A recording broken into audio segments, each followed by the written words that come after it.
اور میں سفید کوٹ پہن کر لوگوں کی زندگی بچانا چاہتی تھی، لیکن یہ سب کچھ ہم جیسے غریبوں کے لیے شاید ممکن نہیں ہوتا۔ خواب دیکھنا تو مفت تھا، مگر انہیں پورا کرنے کے لیے جس سرمایے کی ضرورت تھی وہ ہمارے پاس کہاں تھا۔ اسی لیے بہت چھوٹی سی عمر سے ہی میں نے اپنی ماں کے ساتھ کام کرنا شروع کر دیا۔ میری ماں شہر کے ایک بڑے سرکاری ہسپتال میں صفائی کا کام کرتی تھی۔ میں روزانہ اس کے ساتھ جاتی اور وہاں کے لباس اور فضا میں خود کو ڈھالنے لگی۔ میں اپنی ماں کا ہاتھ بٹاتی، فرش صاف کرتی اور کچرا اٹھاتی، مگر میری نظریں ہمیشہ ان لیڈی ڈاکٹروں پر ہوتی جو وقار سے راہداریوں میں چلتی تھیں۔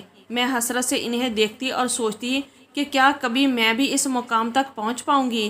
اسی ہسپتال کی گندگی صاف کرتے کرتے میں نے انسانی رویوں کی وہ غلاظت بھی دیکھی جس نے مجھے وقت سے پہلے بڑا کر دیا تھا۔ مجھے یاد ہے کہ کیسے لوگ ہمیں حقارت سے دیکھتے تھے، جیسے ہم انسان نہیں بلکہ اسی کچرے کا حصہ ہوں جس کو ہم صاف کرتے تھے۔ میری ماں اکثر مجھ سے کہتی تھی کہ فائزہ تم یہ خواب دیکھنا چھوڑ دو، کیونکہ ہم جیسے لوگوں کی قسمت میں صرف دوسروں کی غلاظت صاف کرنا لکھا ہے۔ مگر میرے اندر کی ضدی لڑکی ہار ماننے کو تیار نہیں تھی۔ میں نے وہیں چھپ چھپ کر نرسوں کے کام دیکھنا شروع کیے اور آہستہ آہستہ انجیکشن لگانا اور زخمیوں پر پٹی کرنا سیکھ لیا۔ میں لوگوں سے چوری چھپے بہت کم پیسے لے کر ان کی مدد کرنے لگی تھی۔ جہاں ہسپتال میں انہیں پرچی بنوانے کے لیے 50 روپے دینے پڑتے، وہیں میں 20 روپے میں صرف انجیکشن لگا دیتی۔ میں بہت خوش تھی کہ سب کچھ ٹھیک چل رہا ہے اور غریب مریض بھی مجھ سے خوش تھے کہ ان کے کچھ پیسے بچ جاتے ہیں۔ لیکن ایک دن ایک سینئر ڈاکٹر نے مجھے یہ حرکت کرتے ہوئے رنگے ہاتھوں پکڑ لیا۔ وہ غصے سے آگ بگولا ہو گیا اور مجھے بازو سے کھینچتے ہوئے ایک خالی کمرے میں لے گیا۔ اس کا چہرہ غصے سے تمتما رہا تھا اور وہ چلانے لگا کہ میں ابھی جا کر مینجمنٹ میں تمہاری شکایت کرتا ہوں۔ تم ایک خاروب کی بیٹی ہو کہ ڈاکٹر بننے کی کوشش کر رہی ہو۔ اگر کسی بھی مریض کو کچھ ہو گیا یا کسی کا ریئیکشن ہو گیا تو اس کا ذمہ دار کون ہوگا؟ تمہیں تو سیدھا پولیس کے حوالے کرنا ہوگا تاکہ تم جیسے لوگ ہسپتال کے نظم و ضبط سے نہ کھیلیں۔ یہ سننا تھا کہ میرے خوف سے پاؤں تھر تھر کانپنے لگے اور مجھے اپنا مستقبل تاریک نظر آنے لگا۔ مجھے لگا کہ آج میری ماں کی نوکری بھی جائے گی اور میں جیل کی سلاخوں کے پیچھے ہوں گی۔ میں نے روتے ہوئے ڈاکٹر کے سامنے ہاتھ جوڑے اور اس کے پاؤں میں گر گئی اور گڑ گڑا کر کہا کہ ڈاکٹر صاحب، خدا کے لیے مجھے معاف کر دیں، ہم بہت غریب لوگ ہیں اور اگر میری ماں کی نوکری چھن گئی تو ہم بھوکے مر جائیں گے۔ میں آئندہ کبھی ایسی غلطی نہیں کروں گی۔ میں بس غریب کا بھلا چاہتی تھی۔ مگر ڈاکٹر کا دل نہیں پگھلا۔ وہ مجھے دھکے دے کر باہر نکالنے ہی والا تھا کہ اچانک اس کے لہجے میں ایک عجیب سی تبدیلی آ گئی۔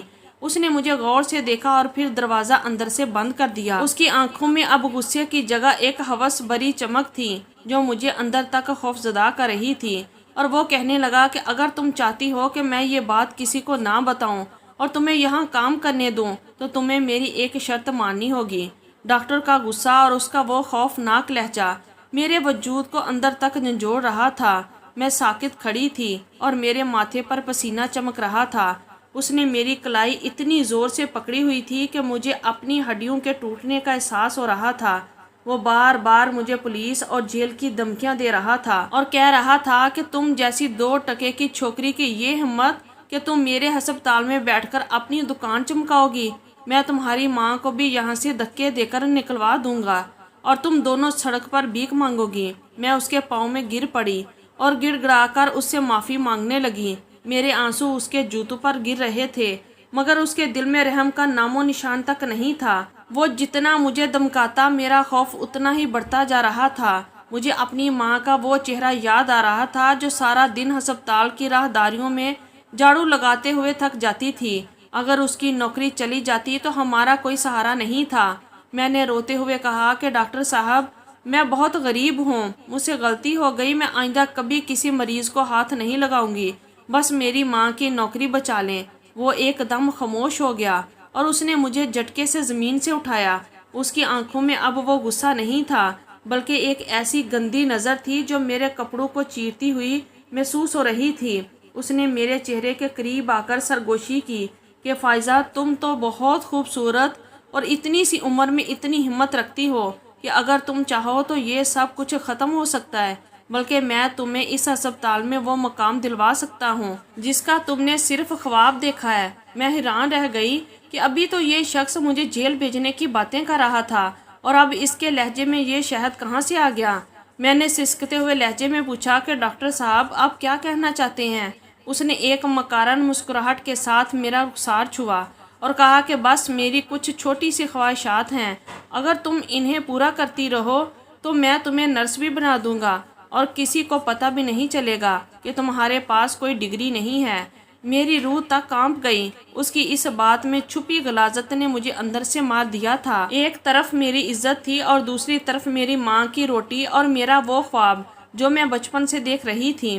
میں اس کمرے میں قید تھی اور باہر دنیا اپنی رفتار سے چل رہی تھی، مگر میرے لیے وقت تھم گیا تھا۔ میرا دل چاہ رہا تھا کہ میں چیخوں، مگر میری آواز گلے میں ہی پھنس کر رہ گئی تھی، اور ڈاکٹر دھیرے دھیرے میرے قریب آ رہا تھا اور میں دیوار سے لگتی جا رہی تھی۔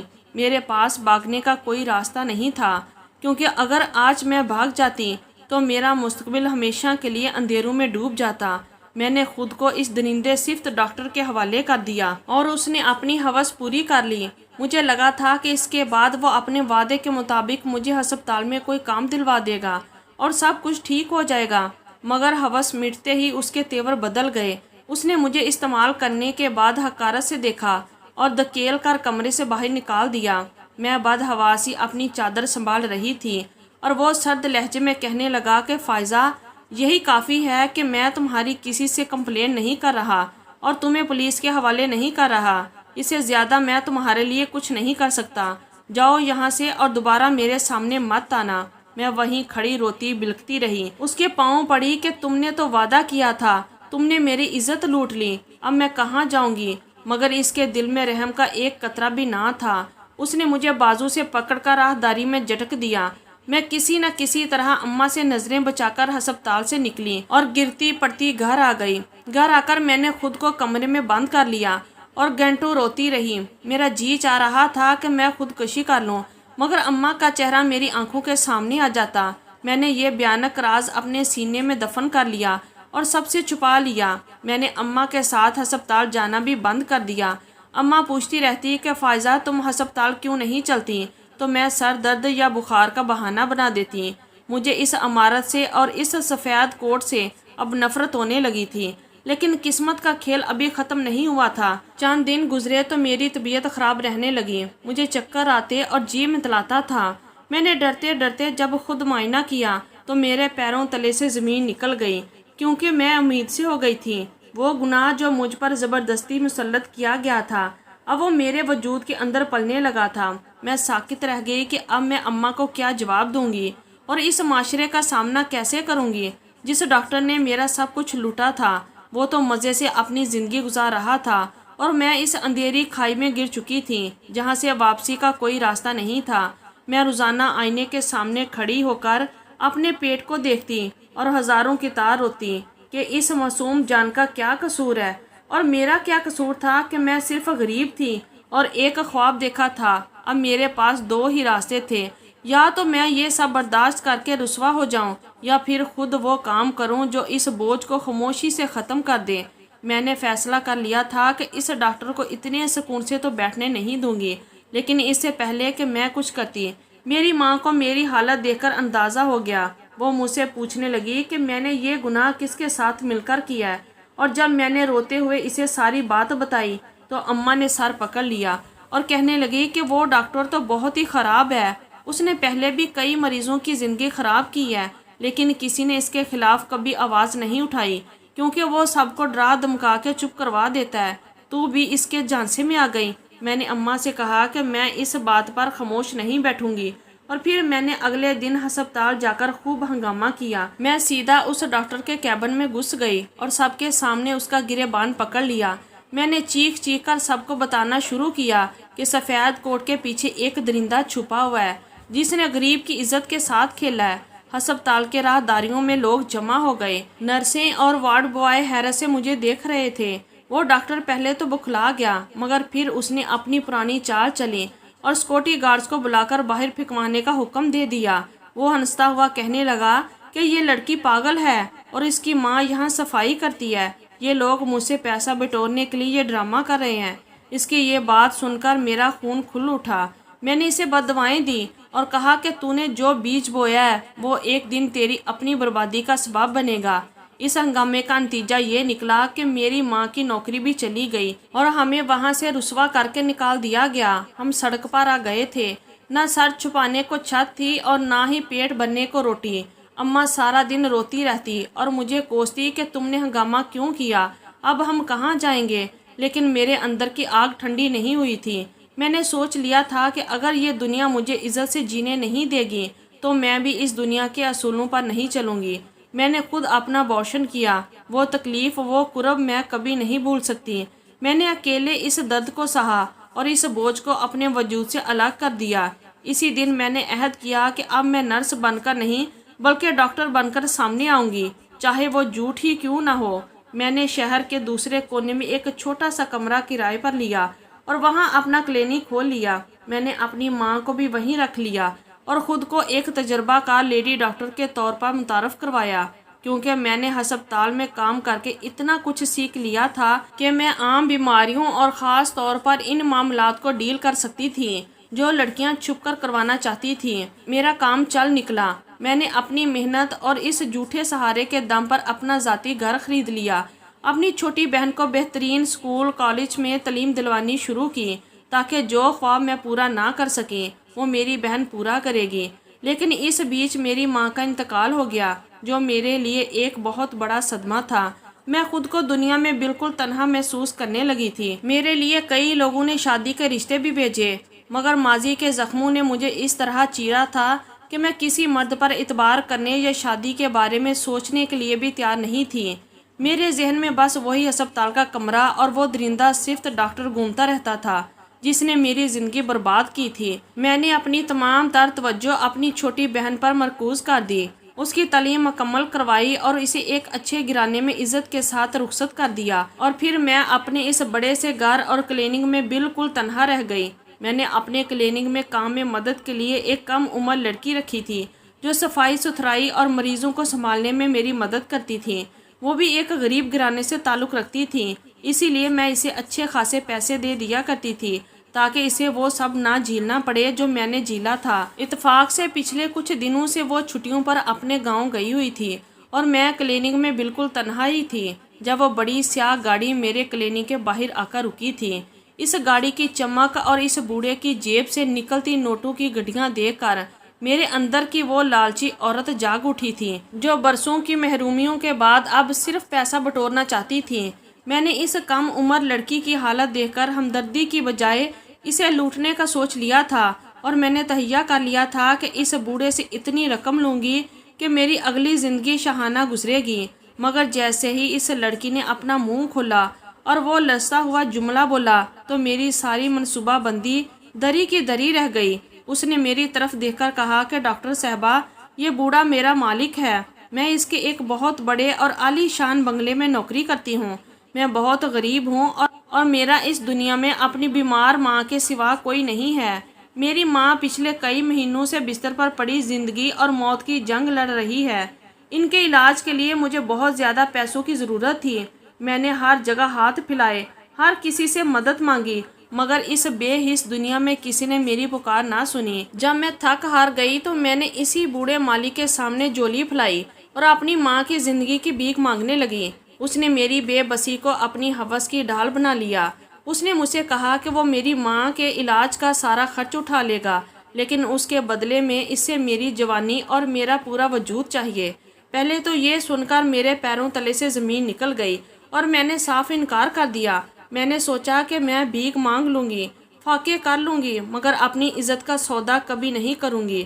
لیکن وقت گزرنے کے ساتھ ساتھ میری ماں کی حالت بگڑتی گئی۔ وہ میرے سامنے تڑپتی تھیں اور ہسپتال والے پیسوں کے بغیر انہیں ہاتھ لگانے کو تیار نہ تھے۔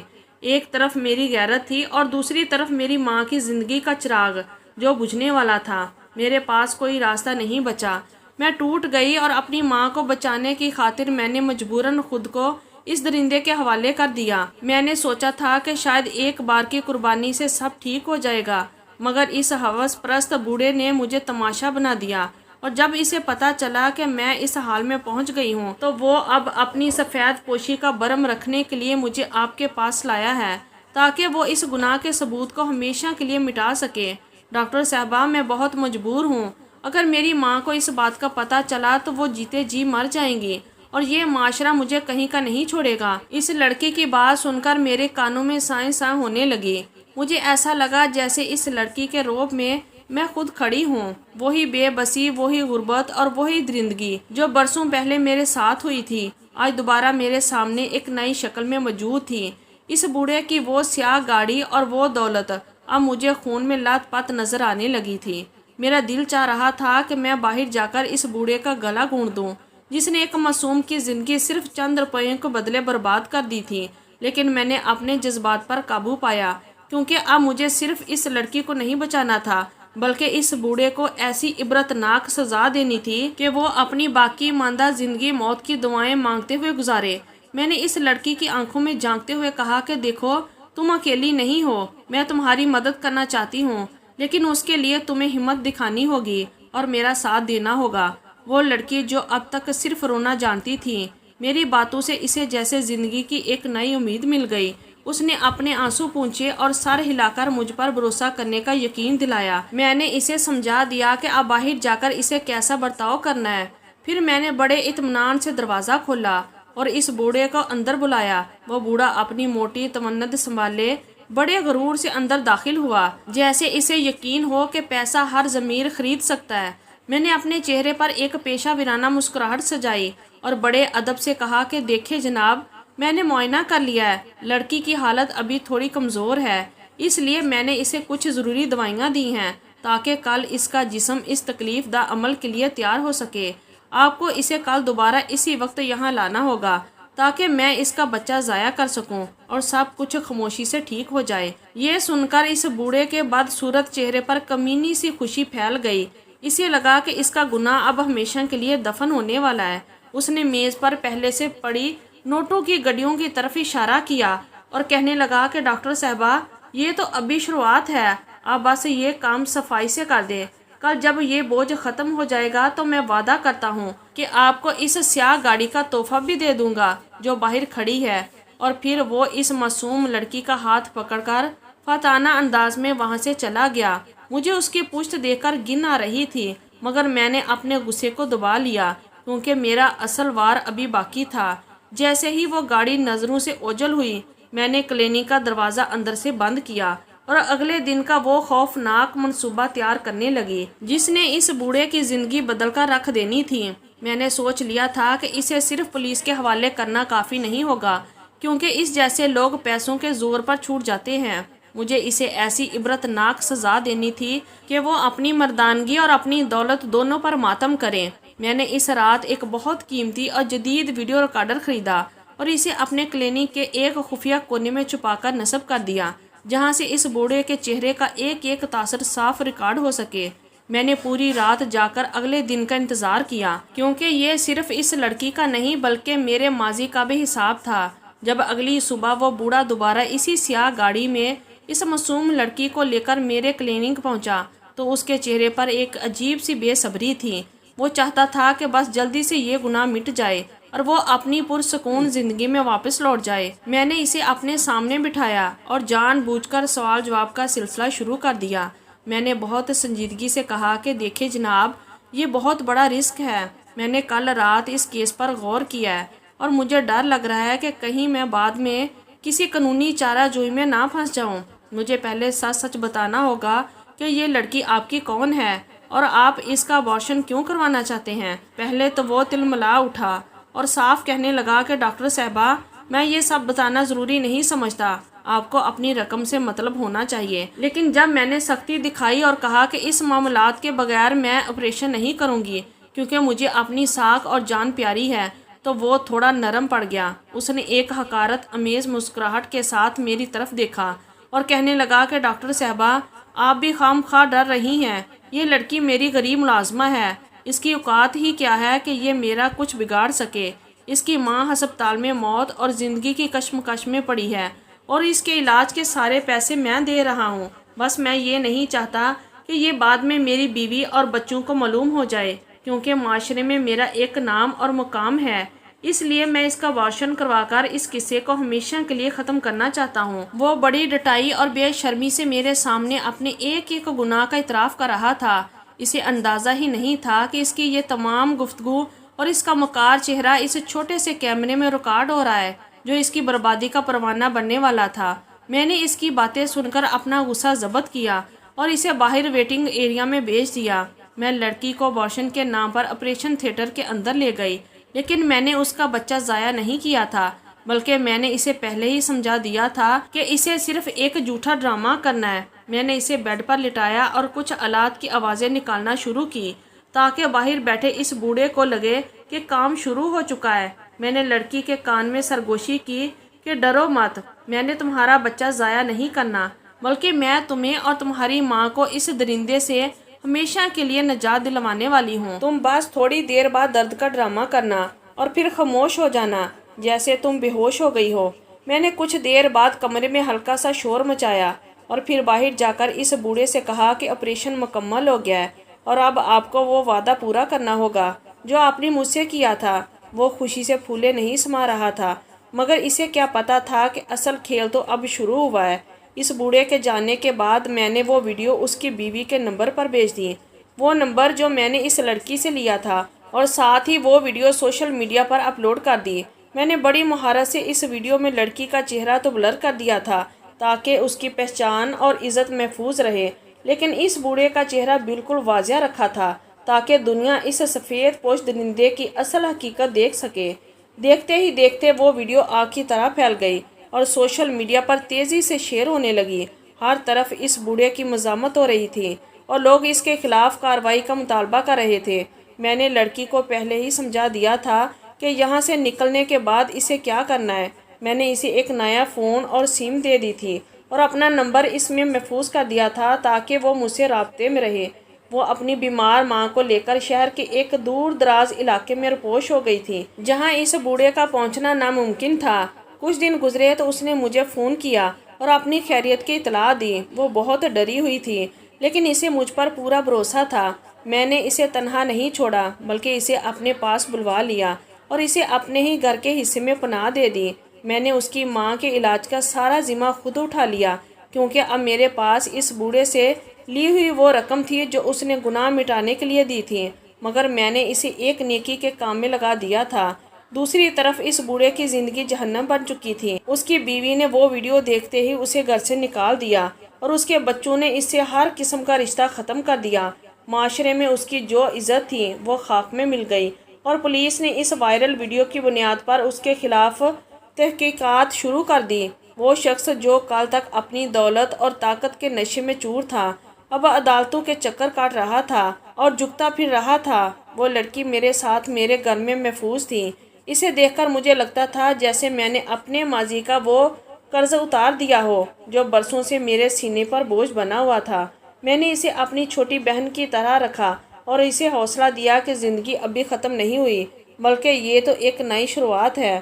میں نے تہیہ کر لیا تھا کہ اب میرا یہ کلینک صرف پیسہ کمانے کی جگہ نہیں بلکہ اس جیسی مجبور لڑکیوں کی پناہ گاہ بنے گا جہاں ان کا سودا نہیں بلکہ ان کی زندگیوں کی حفاظت کی جائے گی۔ ہر ایک دن میں اس کی ماں کے علاج کے لیے اس کے ساتھ ہی سرکاری ہسپتال گئی۔ جہاں کبھی میں فرش صاف کیا کرتی تھی، وہاں کے راہداریوں میں چلتے ہوئے پرانی یادیں میرے سینے میں نشتر کی طرح چبھ رہی تھیں کہ اچانک میری نظر اسی ڈاکٹر پر پڑی جو میری زندگی تباہ کرنے کی وجہ بنا تھا۔ اسے دیکھتے ہی میرے اندر نفرت کی چنگاریاں بھر گئی اور میرا ہاتھ لاشعوری طور پر مٹھیاں بن گیا۔ اس سے پہلے کہ میں اس کے پاس جا کر اپنی برسوں کی تڑپ اور غصہ نکالتی، اس نے مجھے دیکھ لیا تھا۔ وہ جو کبھی غرور اور تکبر کی بت بنا رہتا تھا اب جھکا ہوا اور شکستہ حال لگ رہا تھا۔ وہ خود ہی لڑکھڑاتے قدموں کے ساتھ میرے پاس آیا اور اچانک میرے سامنے ہاتھ جوڑ کر زاروں کی طرح رونے لگا۔ وہ مجھ سے معافی مانگنے لگا۔ میں ہکا بکا رہ گئی اور حیرت سے اسے دیکھنے لگی کہ یہ وہی شخص ہے جس نے کبھی مجھے دھکے دے کر باہر نکلوایا تھا۔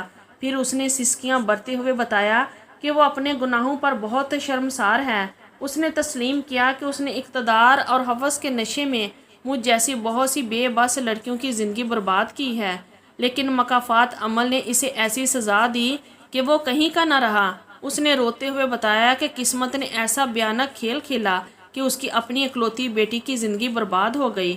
اس کی بیٹی کسی لڑکے کی محبت کے جال میں پھنس گئی تھی اور اس نے اپنا سب کچھ لٹا دیا۔ جب وہ لڑکا اسے چھوڑ کر چلا گیا تو وہ اس رسوائی اور غم کو برداشت نہ کر سکی اور اس نے اپنی جان لے لی۔ وہ ڈاکٹر میرے سامنے زمین پر بیٹھ کر بیان کر رہا تھا اور کہہ رہا تھا کہ فائزہ، مجھے میرے کیے کی سزا مل گئی۔ میری بیٹی کی موت نے مجھے جیتے جی مار دیا۔ خدا کے لیے مجھے معاف کر دو، ورنہ میں قبر میں بھی سکون نہیں پا سکوں گا۔ میں ساکت کھڑی اسے دیکھ رہی تھی۔ میرا دل چاہ رہا تھا کہ میں اس پر چلاؤں، اسے کہوں کہ یہ تمہارے اپنے ہاتھوں کی بوئی ہوئی فصل ہے جو آج تم کاٹ رہے ہو، مگر میری زبان جیسے تالو سے چپک گئی تھی۔ میں نے اپنی ساتھی لڑکی کا ہاتھ پکڑا اور اسے وہاں سے لے کر مڑ گئی۔ میں اسے بنا معاف کیے وہاں سے واپس آ گئی، کیونکہ شاید اسے معاف کرنے کا ظرف مجھ میں نہیں تھا۔ کچھ زخم ایسے ہوتے ہیں جو بھر تو جاتے ہیں مگر ان کے نشان کبھی نہیں مٹتے۔ میں نے محسوس کیا کہ قدرت کا انصاف سب سے بڑا ہے، جس نے اس شخص کو اسی مقام پر لا کھڑا کیا جہاں اس نے دوسروں کو پہنچایا تھا۔ میں اپنے گھر واپس آ گئی اور اس لڑکی کو سینے سے لگا لیا۔ اب مجھے احساس ہوا کہ بدلہ لینا ہی سب کچھ نہیں ہوتا، بلکہ کسی مجبور کی زندگی سنوار دینا ہی اصل جیت ہے۔ وہ اور اس کی ماں اب میری فیملی تھی اور میں نے عہد کر لیا تھا کہ اب میری بقیہ زندگی ان لوگوں کے لیے وقف ہوگی جنہیں اس بھرم معاشرے نے ٹھکرا دیا تھا۔ میرا کلینک اب صرف ایک علاج گاہ نہیں بلکہ ایک امید کی کرن بن چکا تھا، اور میں اب ایک جعلی ڈاکٹر نہیں بلکہ ایک سچی مسیحا بن کر جی رہی تھی۔ تو یہ تھی ایک سبق آموز کہانی۔ اگر آپ لوگوں کو اچھی لگی ہے تو پلیز ہماری ویڈیو کو لائک کیجیے اور ہمارے چینل کو بھی سبسکرائب کیجیے، اور کمنٹ باکس میں اپنی رائے کا اظہار ضرور کیجیے گا۔ شکریہ، اللہ حافظ۔